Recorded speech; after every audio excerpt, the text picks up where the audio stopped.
Hello, मैं हूं विनय कुमार गुप्ता। आप सभी का स्वागत है हमारे YouTube channel point to be noted में। अगर वीडियो आपको अच्छी लगे तो लाइक करिए, शेयर करिए। अगर आप चैनल पर नए हैं तो चैनल को सब्सक्राइब करें। वीडियो का अगला नोटिफिकेशन प्राप्त करने के लिए बेल आइकन को ज़रूर दबाएं। वीडियो को पूरा एंड तक देखें।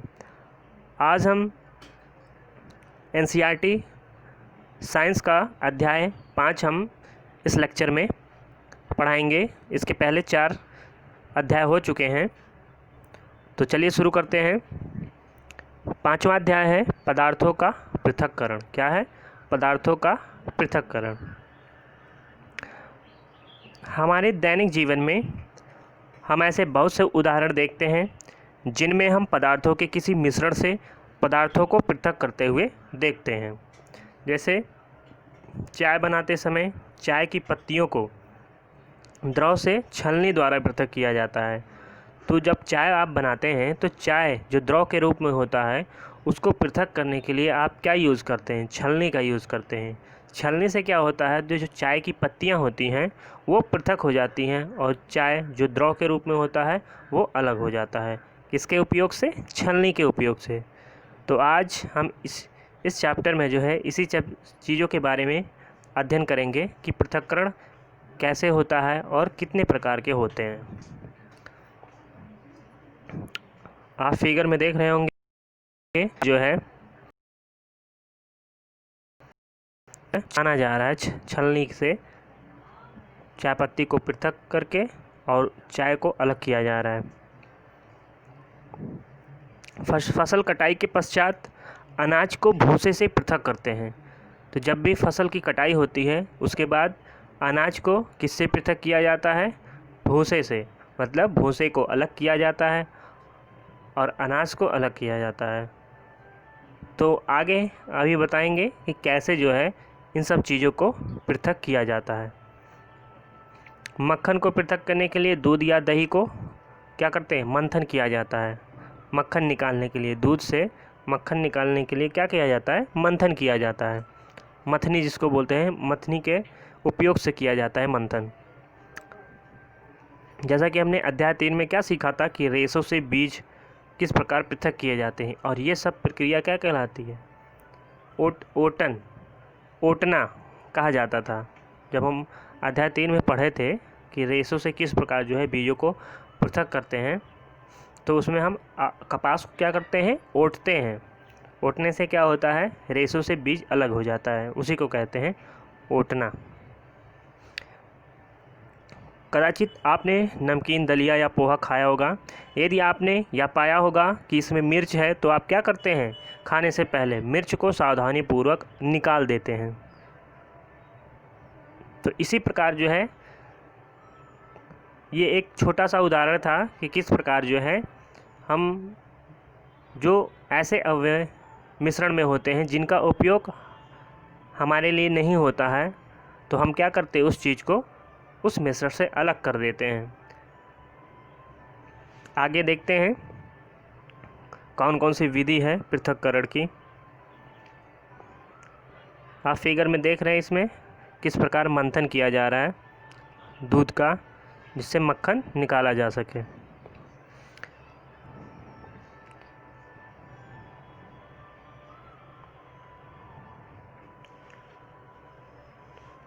कल्पना कीजिए यदि आपको रेत और नमक के मिश्रण से भरा कोई गिलास दिया जाता है तो मिश्रण से रेत के कणों को हाथ से बीनकर पृथक करने की सोचना भी असंभव है। अगर रेत में नमक के कण मिला दिए जाए तो क्या ये संभव है कि नमक को जो है हाथ से पृथक कर सकते हैं बालू से या रेत से?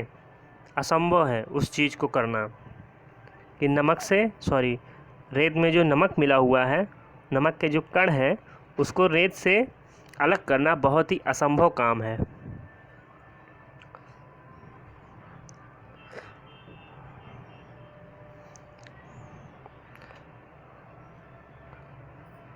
यहाँ पर देखते हैं पृथक्करण प्रक्रम में पहला है चावलों से पत्थर को पृथक करना। तो चावल जब पृथक किया, चावल से जो पत्थर होते हैं चावल में उसको पृथक किया जाता है तो ये भी एक प्रकार का जो है विधि है, जिसको आगे भी हम बताएंगे। हस्त चयन विधि बोला जाता है। हाथ से जो है पृथक करना, जो हमारे लिए उपयोगी नहीं होते हैं मिश्रण में, उस चीज़ को हाथ से अलग करना, वो क्या कहलाता है? हस्त चयन विधि। तो इसमें चावल से हाथ से ही बीना जाता है, तो उसमें से जो पत्थर होते हैं छोटे छोटे, उसको पृथक किया जाता है, उद्देश्य जिसके लिए हम पृथक्करण करते हैं। तो चावल से पत्थर पृथक करना क्या उद्देश्य है? दो भिन्न परंतु उपयोगी पदार्थों को पृथक करना। जो पत्थर है उसको अलग कर देना और जो चावल है उसको अलग। पृथक्कृत अवयव का हम क्या करते हैं? हम ठोस अवयव को फेंक देते हैं। तो जो ठोस पदार्थ इसमें से निकल रहा है जैसे पत्थर, तो उसका बहुत ज़्यादा उपयोग नहीं होता, उसको फेंक देते हैं। फिर यहाँ पर है मक्खन प्राप्त करने के लिए दूध का क्या किया जाता है? मंथन किया जाता है। अनुपयोगी अवयवों को दूर करना। इसके बाद हम अशुद्धियों को फेंक देते हैं। तीसरा है चाय की पत्तियाँ पृथक करना। तो चाय हम जब बनाते हैं तो ये जो चाय की पत्तियाँ बच जाती हैं उसको छलनी से पृथक कर लिया जाता है और चाय अलग कर लिया जाता है, जो द्रव के रूप में होता है। हानिकारक अवयव अथवा अशुद्धियों को दूर करना। तो चाय की पत्तियाँ होती हैं, क्या एक प्रकार की अशुद्धियाँ हैं, उसको क्या किया जाता है? छलनी से अलग कर दिया जाता है। हम दोनों अवयवों का उपयोग करते हैं। चाय पत्तियों का भी उपयोग होता है और चाय पीने के लिए उपयोग होता है।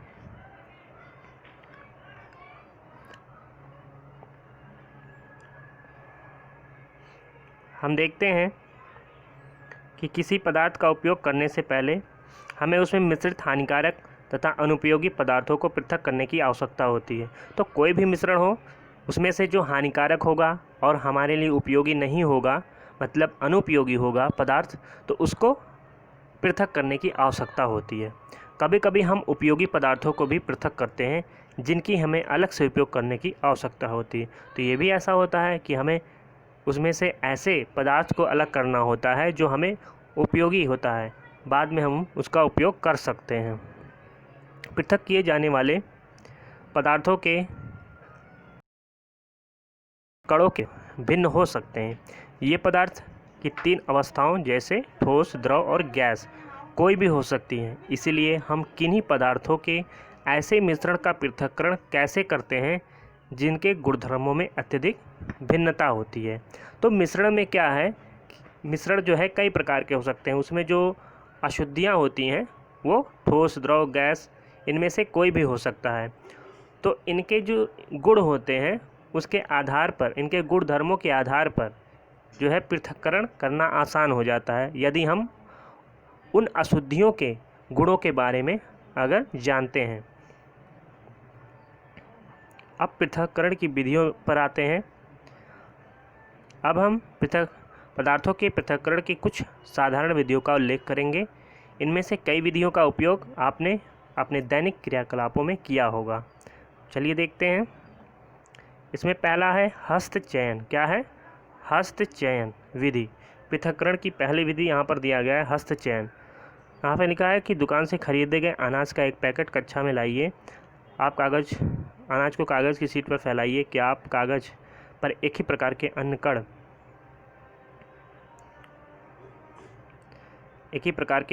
कण पाते हैं? क्या इसमें पत्थर के टुकड़े, भूसी, टूटे हुए अन्य कण, अन्य खाद्य पदार्थ हैं? अब अपने हाथ में पत्थर के टुकड़े, भूसे अथवा अन्य कणों को इससे पृथक कीजिए। तो हमने जो वो खाद्य पदार्थ लाया था तो उसमें अन्य के अलावा कुछ अशुद्धियाँ थी, जिसको हाथ से पृथक कर दिया। तो वो क्या कहलाती? हस्त चयन। तो हस्त चयन की इस विधि का उपयोग गेहूँ, चावल, दालों में से कुछ बड़े मिट्टी के कणों, पत्थर तथा भूसे को पृथक किया जा सकता है। ऐसी अशुद्धियों की मात्रा प्रायः बहुत अधिक नहीं होती है। ऐसी स्थितियों में हस्त चयन द्वारा पदार्थों को पृथक करना एक सुविधाजनक विधि लगती है। तो हस्त चयन विधि का मतलब होता है, जो घरों में आपने देखा होगा, गेहूँ, चावल, दालों को मम्मी, दादी, कोई भी हो, तो आपने देखा होगा कि चावल से जो कण होते हैं उसमें चावल के चावल के अंदर जो पत्थर के छोटे छोटे टुकड़े होते हैं, भूसी होते हैं, उन सब चीज़ों को हाथ से अलग करते हुए आपने देखा होगा। इसी को कहते हैं हस्त चयन विधि। उनमें जो अशुद्धियाँ होती हैं उसको हाथ से निकाला जाता है। यहाँ पर चित्र में आप देख रहे होंगे अनाज के पत्थर के टुकड़ों का हस्त चयन यहाँ पर दिखाया गया है कि एक आदमी है, वो प्लेट में अनाज लिए हुआ है और उसमें जो पत्थर के टुकड़े हैं उसको अलग कर दिया है। अगला है थ्रेसिंग। क्या है? थ्रेसिंग। इसको भी आप नोट कर सकते हैं। थ्रेसिंग, आपने खेत अथवा खलिहानों में गेहूं या चावल की सूखी डंडियों, सूखे पौधों के गट्ठर देखे होंगे। क्या देखोगे आपने? खेत अथवा खलिहानों में गेहूं के, चावल के जो सूखी डंडियां होती हैं, सूखे पौधे होंगे, उसके गट्ठर आपने देखे होंगे। सूखे पौधों से अनाज को अलग करने से पहले क्या होता है? धूप में सुखाया जाता है। तो जब फसल काट के रखा जाता है, जो सूखे पौधे होते हैं उनको पहले क्या किया जाता है? धूप में रखा जाता है। रख कर क्या किया जाता है? सुखाया जाता है। प्रत्येक सूखे पौधों की डंडी पर अन्य कण लगे होते हैं। तो जो सूखी डंडी होती है, कहने का मतलब जो फसल काट के रखा होता है बोझ के रूप में, उनके प्रत्येक डंडियों में क्या लगा होता है? अन्य कण लगे होते हैं। खेतों में रखे सैकड़ों गट्ठरों पर लगे अन्य कणों की संख्या की कल्पना कीजिए। किसान अन्य कणों को सूखे पौधों के इतने गट्ठरों से अनाज को कैसे पृथक करते हैं? तो ऊपर आपने देखा थ्रेसिंग लिखा था, वो एक विधि है पृथक्करण की। तो उसी विधि से अनाज को पृथक किया जाता है। आमों तथा अमरूदों के वृक्षों से तोड़ा जा सकता है, परंतु अन्य कण आम और अमरूदों की तुलना में बहुत छोटे होते हैं। तो क्या हम अन्य कण को तोड़कर इकट्ठा कर सकते हैं? क्या ये करना संभव है? संभव है, मगर बहुत ज़्यादा टाइम लगेगा ऐसा करना। तो इसीलिए, क्योंकि ये कोई फल नहीं है कि आम जैसे हुआ पेड़ पर चढ़ गए, आम को तोड़ लिए हाथ से, तो वो आप कर सकते हैं, लेकिन अन्य कणों को हाथ से तोड़ना मुश्किल होता है। इसलिए इनको इनकी डंडियों से तोड़ना असंभव होगा। अन्य कणों को उनकी डंडियों से कैसे पृथक किया जाता है? थ्रेसिंग द्वारा। सूखे पौधों की डंडियों से अन्य कणों अथवा अनाज को पृथक करने के प्रक्रम को क्या बोलते हैं? थ्रेसिंग। तो ये पॉइंट आपको याद रखना है, इसको नोट कर सकते हैं कि अन्य कणों या अनाज को पृथक करने की क्रिया क्या कहलाती है? थ्रेसिंग कहलाती है। इस प्रक्रम में डंडियों को पीट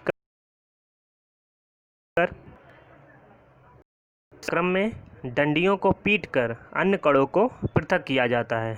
कभी कभी थ्रेसिंग का कार्य बैलों की सहायता से किया जाता है। तो ये पहले होता था कि बैलों की सहायता से थ्रेसिंग का कार्य किया जाता था। तो इस प्रक्रम में क्या किया जाता है कि डंडियों से, मतलब डंडियों को पीटकर अन्य को पृथक किया जाता है। अत्यधिक मात्रा के अन्य कणों को डंडियों से पृथक करने के लिए थ्रेसिंग मशीनों का उपयोग भी किया जाता है। तो अगर फसल की मात्रा अधिक है तो उससे अन्य कणों को डंडियों से पृथक करने के लिए इसका उपयोग किया जाता है, थ्रेसिंग मशीनों का, ताकि वो जल्दी से हो जाए। अगर हाथ से आप डंडों से पीटेंगे तो आपको बहुत ज़्यादा टाइम लगेगा, इसलिए थ्रेसिंग मशीनों का उपयोग किया जाता है।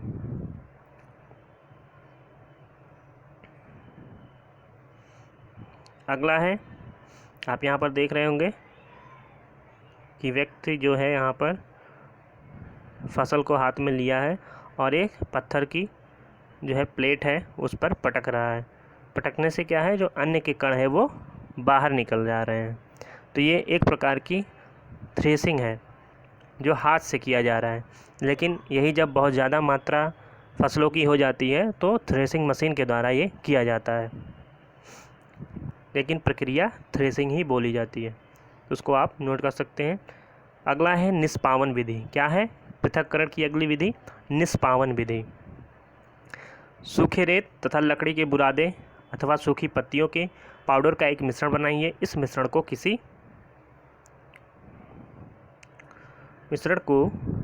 किसी प्लेट अथवा समाचार पत्र के ऊपर रखिए।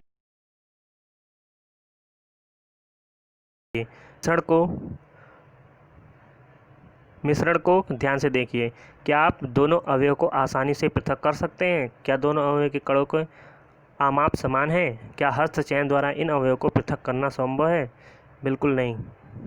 अब आप इस मिश्रण को खुले मैदान में ले जाइए तथा किसी ऊंचे समतल स्थान पर खड़े हो जाइए। मिश्रण को प्लेट में अथवा समाचार पत्र पर रखिए। जिस प्लेट अथवा समाचार पत्र पर मिश्रण रखा है उसे पकड़कर हवा में कंधे की ऊंचाई तक ले जाकर थोड़ा सा टेढ़ा कीजिए ताकि मिश्रण धीरे धीरे नीचे फिसले। क्या होता है? क्या दोनों अवयव रेत एवं बुरादा एक ही स्थान पर गिरते हैं, या क्या कोई अवयव ऐसा है जो वायु द्वारा दूर उड़कर गिरता है? क्या वायु मिश्रण के दोनों अवयव को पृथक करने में सफल हुई? तो ऐसा करके हम देख सकते हैं कि जो मिश्रण है अनाजों का, उसमें कुछ अशुद्धियाँ होंगी, कुछ अनाज के साथ भूसे होंगे।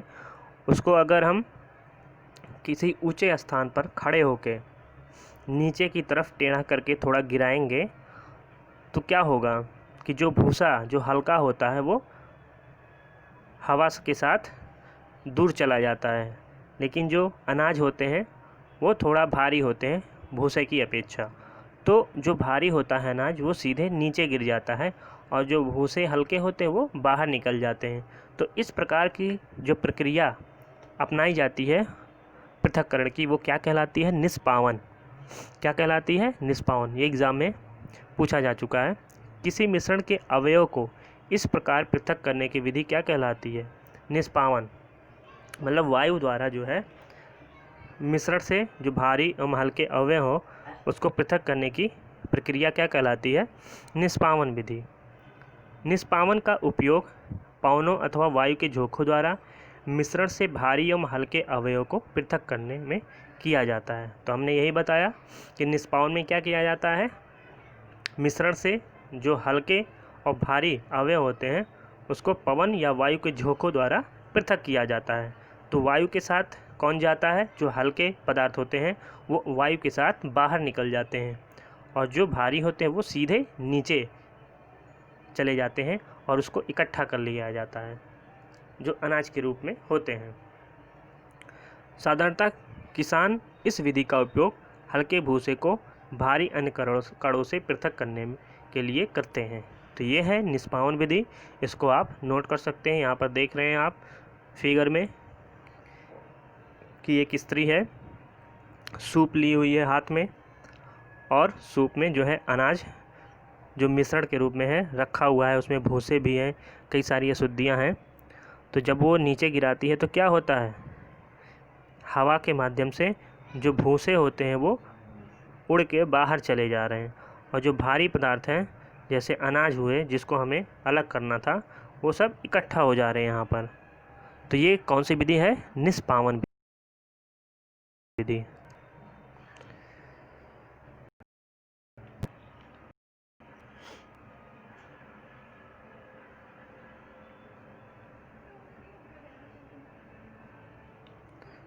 भूसे के हल्के कण, तो क्या होता है निष्पावन? भूसे के जो हल्के कण होते हैं पवन के साथ उड़कर दूर एकत्र हो जाते हैं, जबकि भारी अन्य कण पृथक होकर निष्पावन प्लेटफॉर्म के निकट एक ढेर बना लेते हैं।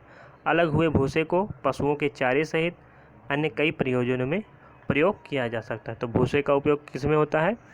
पशुओं के चारे के लिए, और अनाज का उपयोग हम लोग के लिए काम आता है। अब चालन विधि क्या है? पृथक्करण में अगला विधि है चालन विधि। कभी कभी हमें आटे से व्यंजन बनाने की इच्छा होती है, हमें इससे उपस्थित चोकर तथा अन्य अशुद्धियों को पृथक करने की आवश्यकता होती है। तब हम क्या करते हैं? इसके लिए हम छन्नी का उपयोग करते हैं और उसमें आटा डालते हैं। तो छलनी या छन्नी से क्या अलग किया जाता है?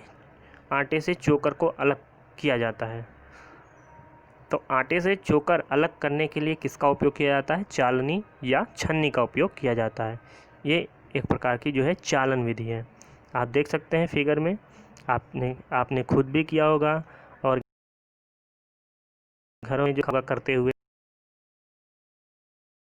छोटे कण, आटे के छोटे कण चलनी के छिद्रों द्वारा निकल जाते हैं, जबकि बड़ी अशुद्धियाँ चलनी में रह जाती हैं। प्रायः आटे की मिल में गेहूं को पीसने से पहले पत्थरों तथा भूसे जैसी अशुद्धियों को हटाया जाता है। तो आटे के मिल में जब गेहूं को पीसा जाता है तो उससे पहले क्या किया जाता है, जो पत्थर हैं, भूसे हैं, उसको, अशुद्धियों को हटाया जाता है। साधारणतः गेहूं की बोरी को एक तिरछी चालनी पर डाला जाता है। चालन द्वारा पत्थर, डंडियाँ तथा भूसा जो निष्पावन तथा थ्रेसिंग के बाद गेहूं में रह जाते हैं उसको दूर किया जाता है। तो चालन द्वारा क्या किया जाता है, चालन द्वारा जो पत्थर, डंडियाँ तथा भूसा जो निष्पावन और थ्रेसिंग के बाद गेहूं में कुछ बच जाते हैं उसको दूर किया जाता है चालन द्वारा।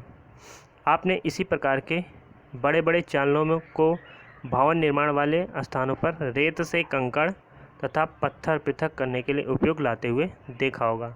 तो आपने जब भवन बनते हुए निर्माण होते हुए आपने देखा होगा कि जब जो है रेत का उपयोग करने से पहले क्या करते हैं, उसमें जो कंकड़ होते हैं, पत्थर होते हैं, उनको अलग कर लिया जाता है, उसके बाद रेत का उपयोग किया जाता है।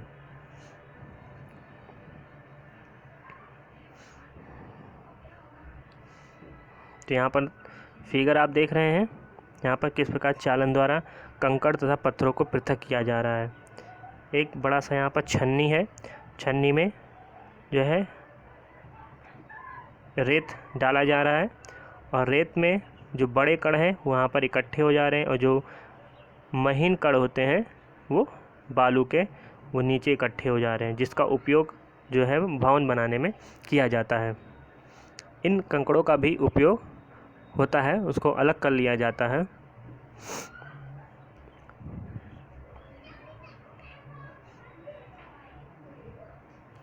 चालन विधि का उपयोग मिश्रण के दो ऐसे अवयवों जिनकी आमापों में अंतर हो को पृथक करने में किया जाता है। तो चालन विधि का उपयोग उसमें किया जाता है जब मिश्रण में दो ऐसे अवयव हों जिसके जो माप हैं, जो आकार हैं, वो भिन्न भिन्न है, एक छोटा आकार का हो, एक बड़ा आकार का है, तो उसे अलग करना आसान होता है छन्नी के द्वारा।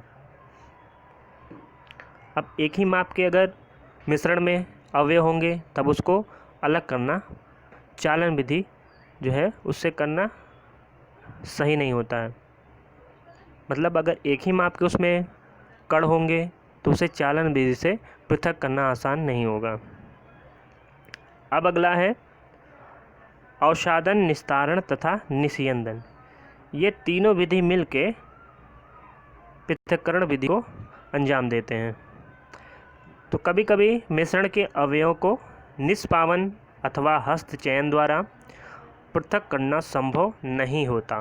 कभी कभी क्या होता है कि मिश्रण के अवयव को निष्पावन द्वारा और हस्तचयन द्वारा पृथक करना संभव नहीं होता है। तब उस स्थिति में कैसे क्या करते हैं, उदाहरण के लिए देखते हैं। चावल तथा दाल में जो धूल, मिट्टी जैसे हल्के कण हो सकते हैं, तो इनको जो है ना तो निष्पावन से अलग किया जा सकता है, ना हस्तचयन के द्वारा।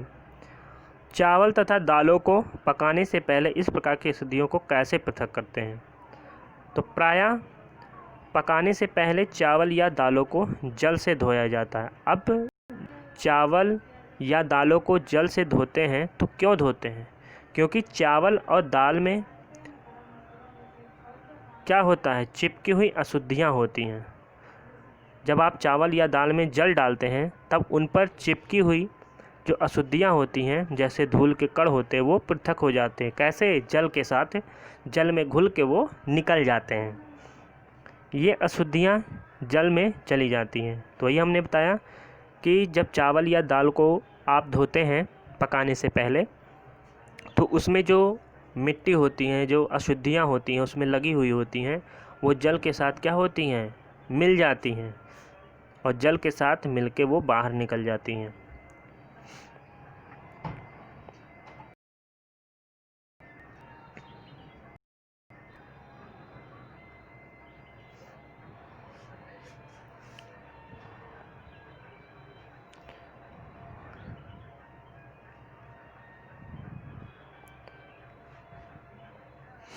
अब यहाँ पर पॉइंट है कि मिश्रण में जल मिलाने पर भारी अवयवों के नीचे तली में बैठ जाने के प्रक्रम को क्या कहते हैं? अवसादन। तो अवसादन क्या हो? पहला चीज़ आपको समझना है कि अवसादन क्या है। जब भी आप मिश्रण में जल मिलाते हैं तो मिश्रण में जो भारी अवयव होते हैं, जिनका भार ज़्यादा होता है, तो वो अवयव क्या होते हैं? नीचे तली में बैठ जाते हैं। तो ये प्रक्रिया क्या कहलाती है? प्रक्रम अवसादन कहलाती है। तो पहला चीज़ आपको यही समझना है कि अवसादन होता क्या है, कि जब मिश्रण में जल मिलाते हैं तो जो भारी कण होते हैं वो तली में नीचे बैठ जाते हैं। तो ये प्रक्रम या प्रक्रिया क्या कहलाती है? अवसादन कहलाती है। अब अवसादित मिश्रण को बिना हिलाए जल को मिट्टी सहित उड़ेलने की क्रिया क्या कहलाती है? निस्तारण। क्या कहलाती है? अब जो अवसादित मिश्रण है उसको बिना हिलाए जल को मिट्टी सहित उड़ेलने की क्रिया निस्तारण कहलाती है। अब जो भारी कण हैं वो तो नीचे बैठ गए, लेकिन जो मिट्टी या शुद्धियाँ हैं वो जल में मिल गई हैं। अब उस मिश्रण को बिना हिलाए केवल जल को आपको अलग कर लेना है धीरे से। तो क्या होगा? जल अलग हो जाएगा और जो भारी कण है वो नीचे बैठे ही रह जाएंगे। तो इस प्रकार की क्रिया क्या कहलाती है? निस्तारण करना। तो जो अवसादित मिश्रण है उसको बिना हिलाए जल को मिट्टी सहित उड़ेलने की क्रिया क्या होती है? निस्तारण। तो पहला अवसादन, जब आपने मिश्रण में जल मिलाया तो क्या हुआ? जो भारी कण होते हैं, अवयव होते हैं, वो नीचे बैठ जाते हैं। तो ये अवसादन कहलाती है। उसके बाद जो अवसादित मिश्रण है उसको बिना हिलाए जल सहित जो मिट्टियाँ हैं उसको अलग कर लेना, तो ये क्या कहलाता है? निस्तारण। आइए अब हम इसे चित्र से समझते हैं। जैसे यहाँ पर मिट्टी एवं जल का मिश्रण है, तो इसमें मिट्टी और जल का मिश्रण है। इसको कुछ देर के लिए रख देते हैं। तो क्या होता है? तो मिट्टी और जल का मिश्रण जब हम बनाते हैं तो उसमें जो भारी पदार्थ हैं, अवयव हैं, वो नीचे तो बैठे ही रह जाएंगे, लेकिन जो मिट्टी होती है वो जल के साथ क्या होती है? घुल जाती है। अब हम क्या करते हैं? जो अघुलित पदार्थ है, मिट्टी है, वो तो इसी में बैठी रहेगी। अब हम जल को क्या करते हैं? दूसरे उड़ेल देते हैं मिट्टी सहित। जो मिट्टी इसमें घुली हुई है वो मिट्टी घुली हुई जल दूसरे पात्र में हम निकाल लेते हैं। अब इस पात्र में केवल जो भारी पदार्थ है वही इसमें बचा रह जाता है। तो ये प्रक्रिया क्या कहलाती है? हमने दोनों बताया। निस्तारण क्या कहलाती है? निस्तारण। अवसादन फिर निस्तारण। ये जो है निस्तारण की प्रक्रिया है कि आपने जल डाला, जल डालने से क्या हुआ? जो भारी पदार्थ है वो बैठ गए, तो ये क्या हुआ? अवसादन। और ये प्रक्रिया क्या कहलाई? निस्तारण। तो आप समझ गए होंगे अवसादन और निस्तारण क्या है। यही सिद्धांत जो है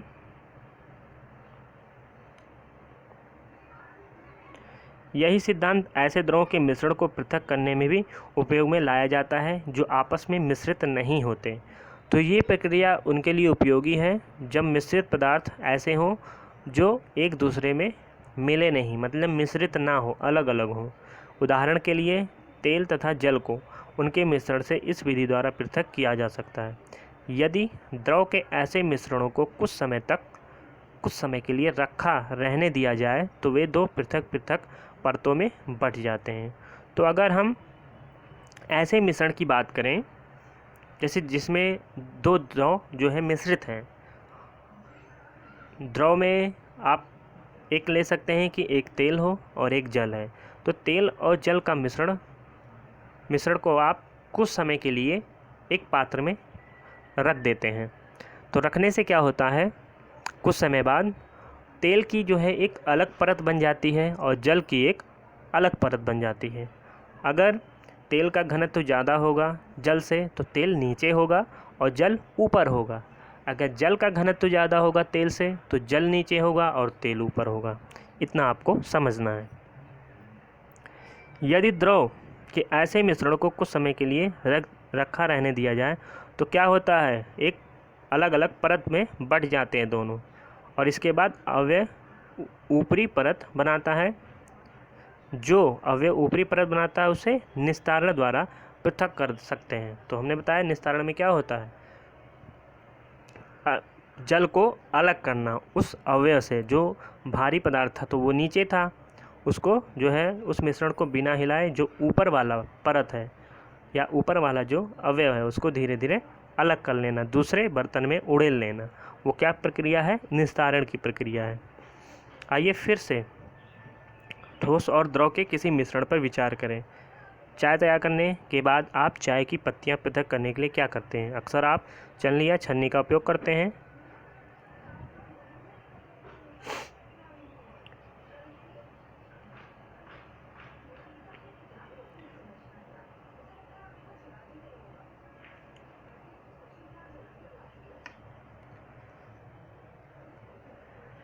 चाय को एक छन्नी में डाल दीजिए।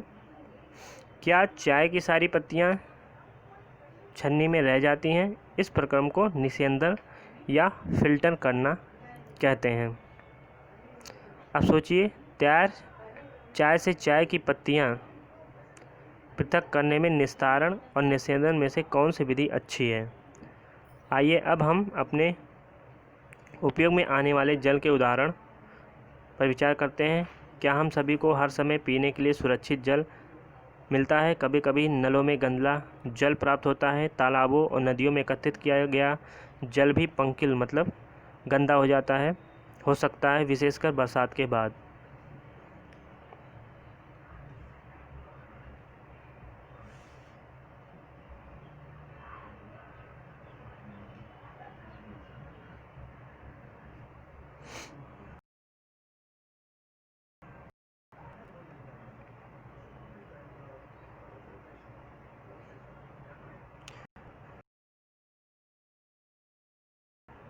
क्या आया था?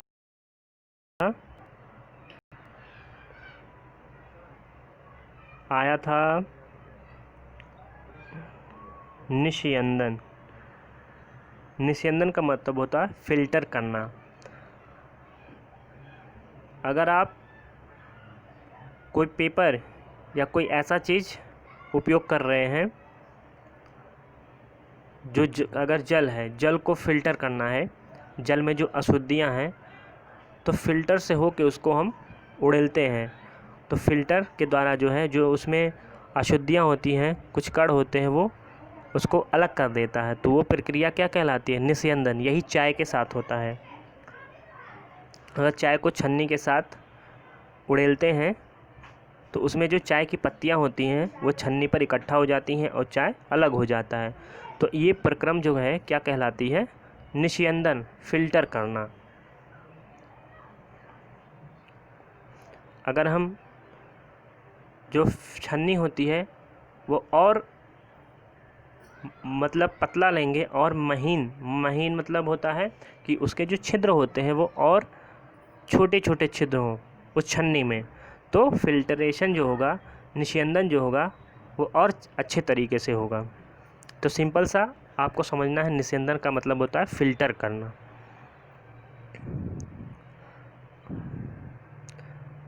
अब कुछ क्रियाकलाप है उसको देखते हैं, बस उसको आप समझना है, बहुत ज़्यादा इसमें कुछ करना नहीं है। जैसे तालाब या नदी का पंकिल जल लीजिए, गंदा जल होता है नदी का, वो लीजिए। यदि यह ना मिल सके तो एक गिलास में जल में थोड़ा मिट्टी मिला दें। अगर नहीं मिल पा रहा है तो आप जल लीजिए, उसमें थोड़ा सा मिट्टी मिला दीजिए, इसे आधे घंटे के लिए छोड़ दें। जल को सावधानीपूर्वक प्रेक्षण कीजिए और अपने प्रेक्षणों को लिखिए। तब आप क्या दें, क्या गिलास की तली में कुछ मिट्टी बैठ गई है? ऐसा क्यों हुआ है? इस प्रक्रम को आप क्या कहेंगे? अब जल को बिना हिलाए गिलास को थोड़ा तिरछा कीजिए। इस गिलास के ऊपर के जल को दूसरे गिलास में उड़ेलिए। आप इस प्रक्रम को क्या कहेंगे? ये भी क्या है, एक प्रकार का निस्तारण। क्या दूसरे गिलास का जल अब भी पंकिल अथवा भूरे रंग का है? अब इसका निस्यंदन कीजिए। क्या चाय वाली छन्नी ने यह कार्य किया? आइए कपड़े की सहायता से जल का निस्यंदन करने का प्रयास करते हैं। जो कपड़ा है वो फिल्ट्रेशन जो है छन्नी से ज़्यादा करेगा, मतलब जो कपड़ा होता है वो सही तरीके से छानेगा। तो कपड़े के टुकड़े को बुने हुए तागों के बीच में छोटे छोटे छिद्र या रंध्र होते हैं। कपड़े के इन्हीं छिद्रों का उपयोग निस्यंदन के रूप में किया जाता है। तो हमने कहा कि जो छिद्र होते हैं तो वो जितना छोटा होगा, निस्यंदन की प्रक्रिया जो होगी उतनी अच्छी होगी, फिल्ट्रेशन उतना अच्छा होगा। यदि जल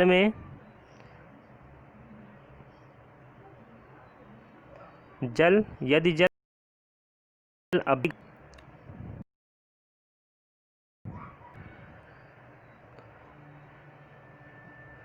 अब जब हम पात्र से जो है जल को दूसरे पात्र में उड़ेल दिए और फिर वो उसमें जो है मिट्टी बचा हुआ रह गया, तो आप जल को देखिए, क्या जल को जो हमने उड़ेला था क्या वो अभी भी गंदला है या गंदा है? तो उसको, उनकी अशुद्धियों को फिल्टर पत्र द्वारा निस्यंदित कर सकते हैं। अगर अब भी गंदा है, जब हमने निस्तारण की प्रक्रिया द्वारा जल को उड़ेल कर दूसरे बर्तन में निकाल लिया था, तो अब हम देखिए क्या जल जो है वो शुद्ध हुआ है? नहीं।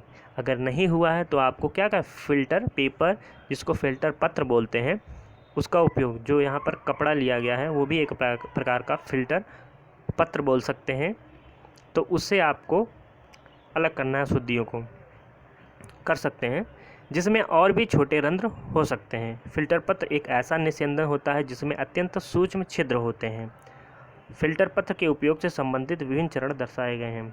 फ़िल्टर पत्र को शंकु के रूप में मोड़कर कीप में, अब फ़िल्टर पत्र को किसके रूप में मोड़ना है? कीप के रूप में मोड़कर कीप में लगा दिया जाता है। इसके पश्चात मिश्रण को फ़िल्टर पत्र के ऊपर उड़ेलते हैं। मिश्रण के ठोस जो कण होते हैं इसके छिद्रों से नहीं गुजर पाते और फ़िल्टर पत्र पर ही रह जाते हैं। तो यही प्रक्रिया हमने बताई थी कि फ़िल्ट्रेशन में यही होता है कि जो अशुद्धियाँ होती हैं, जो बड़े कण होते हैं, जो फ़िल्टर पत्र के द्वारा जो है छन नहीं सकते, तो वो फ़िल्टर के ऊपर ही रह जाते हैं।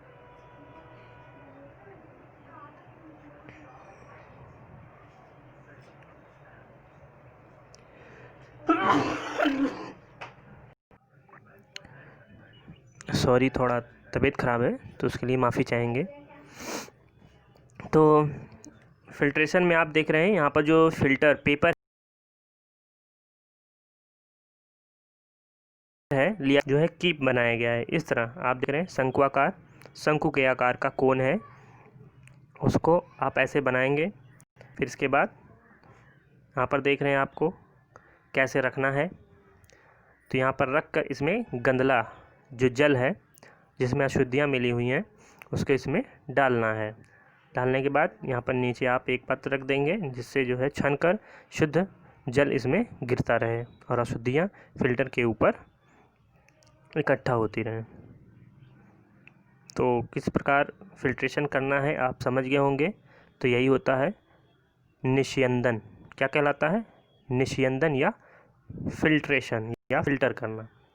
साधारणतः फलों तथा सब्जियों के रसों को पीने से पहले उनसे बीजों तथा ठोस कणों को पृथक किया जाता है। जब भी आप जूस बनाते होंगे या आपने बाज़ार में, मार्केट में फलों के जूस पिए होंगे तो आपने देखा होगा कि इसको छानने के लिए कीप का उपयोग करते हैं, जिससे उसमें जो ठोस पदार्थ हैं वो अलग हो जाते हैं, जो बीज होते हैं फलों के वो अलग हो जाते हैं। निस्यंदन विधि का उपयोग घरों पर पनीर बनाने में भी किया जाता है। तो निस्यंदन विधि का उपयोग पनीर बनाने में भी किया जाता है, आप नोट कर सकते हैं। आपने देखा होगा पनीर बनाने के लिए दूध को उबालने से पहले उसमें नींबू का रस मिलाया जाता है। तो दूध को जब उबाला जाता है तो उससे पहले उसमें नींबू का रस डाल देते हैं। इससे पनीर के जो ठोस कणों और द्रव का मिश्रण प्राप्त होता है। इससे क्या हो जाए, दूध, जैसे हम लोग कहते हैं कि नींबू डालने से दूध फट जाता है, तो फटने से क्या होता है, जो ठोस कण होते हैं और द्रव का जो मिश्रण होता है वो अलग अलग देखने को मिलता है। पनीर को इस मिश्रण से कपड़े या छन्नी से फिल्टर करके पृथक कर लिया जाता है। जब फ़िल्टर पेपर से पृथक करते हैं तो उसके जो ठोस कण होते हैं, जो सफ़ेद आपने देखा होगा फटा हुआ दूध, तो वो अलग हो जाता है और जो पानी होता है, जल होता है, वो अलग हो जाता है। तो वही सफ़ेद पदार्थ, उससे पानी को निकाल दिया जाता है और उसको जमने के लिए छोड़ दिया जाता है, तो वो पनीर के रूप में आपको प्राप्त हो जाता है। अगली प्रक्रिया है वाष्पन। क्या है? वाष्पन। वाष्पन विधि, पृथक्करण की अगली विधि है वाष्पन विधि। एक बीकर में थोड़ा सा जल लेकर उसमें 2 चम्मच नमक डालिए, अच्छी तरह हिलाइए। क्या आप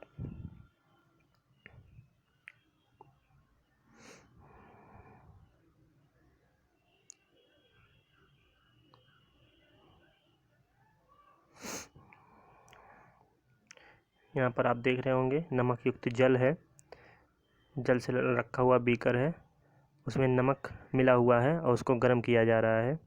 तो आगे पढ़ते हैं, आपको समझ में आ जाएगा।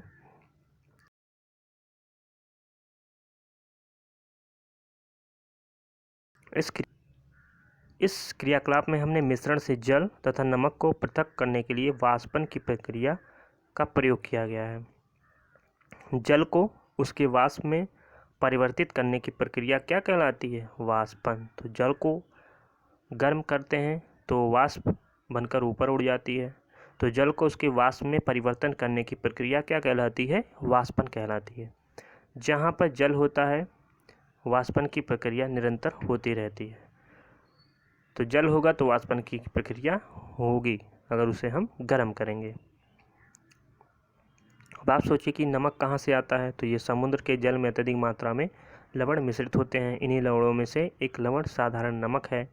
जब समुद्र के जल को बड़े बड़े उथले गड्ढों में भरकर छोड़ दिया जाता है तो सूर्य के प्रकाश से जल गर्म होकर वाष्पन द्वारा धीरे धीरे वाष्प में बदलने लगता है और कुछ समय बाद सारा जल वाष्पित हो जाता है और ठोस लवण नीचे बच जाते हैं।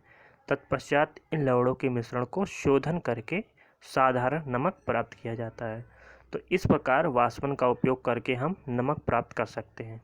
तो यहाँ पर यही बताने की कोशिश की गई है कि अगर जल में जो है नमक मिला हुआ है तो किस प्रकार हम जल को अलग करेंगे और नमक को अलग करेंगे। तो नमक प्राप्त करने के लिए क्या करेंगे? हम उस नमक मिश्रित जल को गर्म करेंगे और तब तक गर्म करेंगे जब तक जल जो है वाष्प के रूप में पूरी तरह वाष्पित ना हो जाए।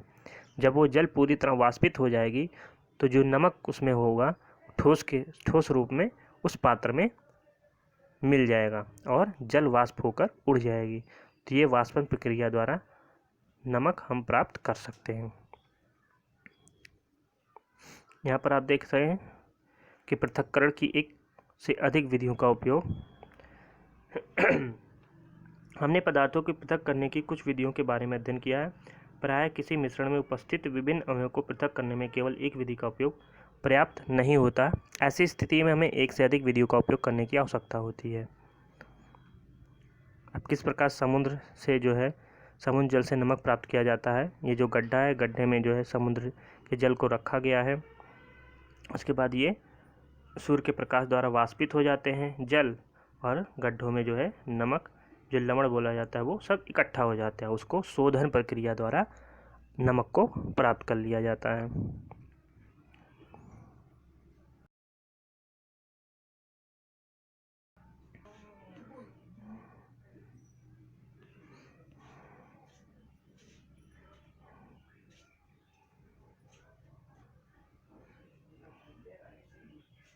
यहाँ पर और कुछ जानने की ज़रूरत नहीं है। यहाँ पर संतृप्त एक विलयन आया है, संतृप्त, उसको बस आपको जानना है और इसमें बहुत कुछ जानने के लिए आवश्यकता नहीं है। बस जहाँ से पूछे जाते हैं बस उतना ही आपको जानना है, या आप कहीं ना कहीं आप पढ़ चुके हैं, बस आपको क्या क्वेश्चन बन सकते हैं।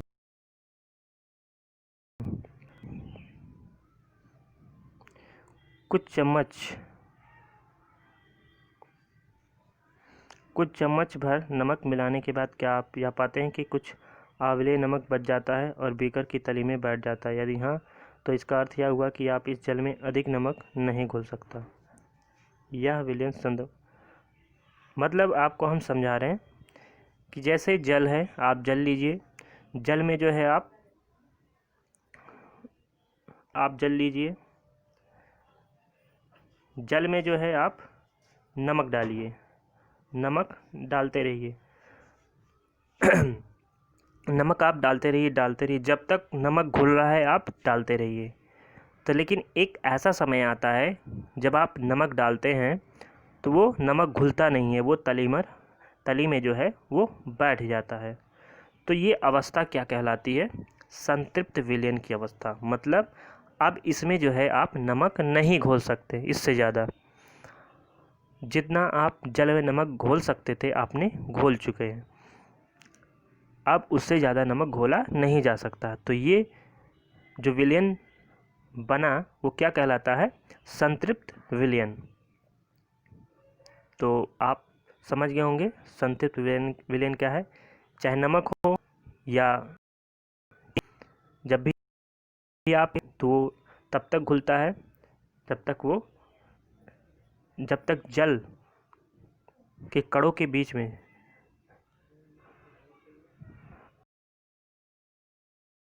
घुलता रहेगा। जलों के बीच में क्या होता है? गैप होता है। जलों के जो अणु होते हैं उनके बीच में क्या होता है?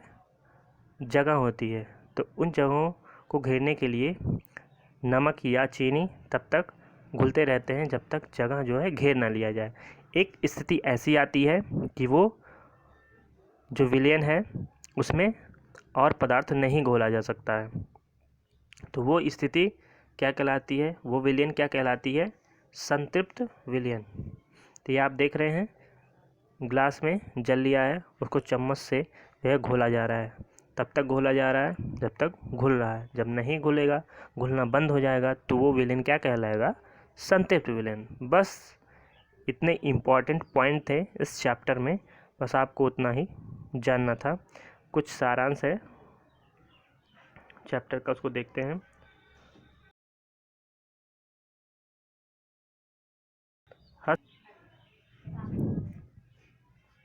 हस्तचयन, निष्पावन, चालन, अवसादन, निस्तारण, निस्यंदन मिश्रणों से उसके अवयव को पृथक्करण की कुछ विधियां हैं। तो ये सभी विधि हम बता चुके हैं जो इम्पोर्टेंट है। अनाज से भूसा और पत्थरों को हस्तचयन द्वारा पृथक किया जा सकता है। भूसा अनाज के भारी बीजों से निष्पावन विधि द्वारा पृथक किया जाता है। ये क्वेश्चन बहुत बार पूछा जा चुका है। निष्पावन विधि क्या है? भूसे को अनाज से पृथक करना। किसी मिश्रण के कणों की आमाप के अंतर का उपयोग चालन तथा निस्यंदन प्रक्रियाओं द्वारा पृथक्करण में किया जाता है। तो ये भी हमने बताया। जब मिश्रण में जो कण होंगे वो अलग अलग माप के होंगे, मतलब एक बड़ा आकार का होगा, एक छोटा आकार का, तो उसे हम चालन विधि द्वारा या निस्यंदन प्रक्रियाओं द्वारा आसानी से पृथक्करण कर सकते हैं। रेत और जल के मिश्रण में रेत के भारी कण तली में बैठ जाते हैं और निस्तारण की विधि द्वारा जल को पृथक किया जा सकता है। तो ये भी हमने बताया कि निस्तारण क्या होता है। तो ये थे इम्पॉर्टेंट। तो आपको वीडियो कैसे लगी? अगर वीडियो आपको अच्छी लगी तो लाइक करिए, शेयर करिए। अगर आप चैनल पर नए हैं तो चैनल को सब्सक्राइब करें। वीडियो का अगला नोटिफिकेशन प्राप्त करने के लिए बेल आइकन को ज़रूर दबाएं। तब तक के लिए धन्यवाद।